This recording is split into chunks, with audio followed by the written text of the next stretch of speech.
ምዕራፍ 17 በገለዓድ ቴስቢ የነበረው ቴስቢያዊ ኤልያስ አክዓብን በፊቱ የቆምኩት የእስራኤል አምላክ ሕያው እግዚአብሔርን ካፌ ቃል በቀር በእነዚህ ዓመታት ጠልና ዝናብ አይሆንም አለው። የእግዚአብሔርም ቃል እንዲህ ሲል ለእርሱ መጣለት። ከዚህ ተነስተህ ወደ ምስራቅ ሂድ፣ በዮርዳኖስም ትይዩ ባለው በኮራት ፈፋ ውስጥ ተሸሸግ። ከወንዙም ትጠጣለህ፣ ቁራዎችም በዚያ ይመግቡህ ዘንድ አዝዣለሁ። ሄደም እንደ እግዚአብሔር ቃልም አደረገ። ሄዶም በዮርዳኖስ ትይዩ ባለው በኮራት ፈፋ ውስጥ ተቀመጠ። ቁራዎቹም በየጠዋትና በየማታው እንጀራና ሥጋ ያመጡለት ነበር፣ ከወንዙም ይጠጣ ነበር። ከብዙ ቀንም በኋላ በምድር ላይ ዝናብ አልነበረምና ወንዙ ደረቀ።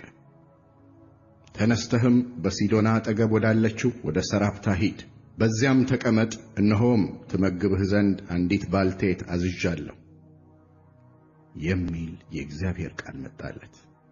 ተነስቶም ወደ ሰራፕታ ሄደ። ወደ ከተማይቱም በር በደረሰ ጊዜ አንዲት ባልቴት በዚያ እንጨት ትለቅም ነበር።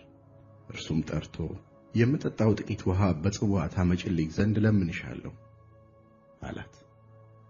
ውሃም ልታመጣለት በሄደች ጊዜ ወደ እርሷ ጠርቶ ቁራሽ እንጀራ በእጅሽ ይዘሽ ትመጪ ዘንድ ለምንሻለሁ አላት።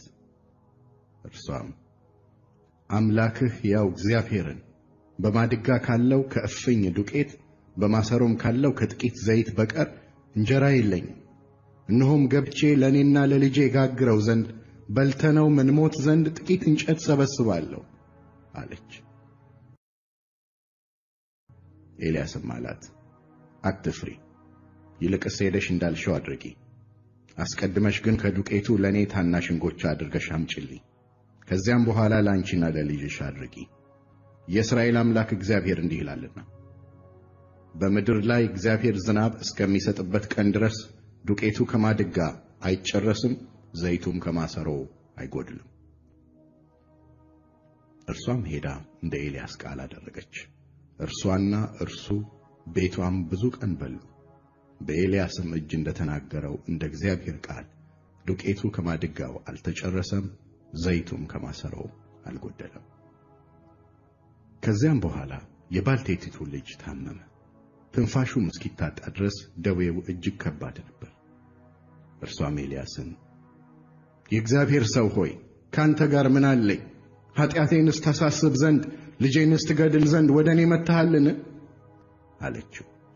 ኤልያስም ልጅሽን ስጪኝ አላት። ከብብቷም ወስዶ ተቀምጦበት ወደ ነበረው ሰገነት አወጣው፣ በአልጋውም ላይ አጋደመው።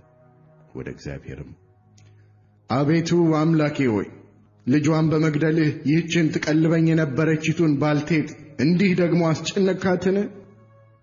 ብሎ ጮኸ። በብላቴናውም ላይ 3 ጊዜ ተዘረጋበት።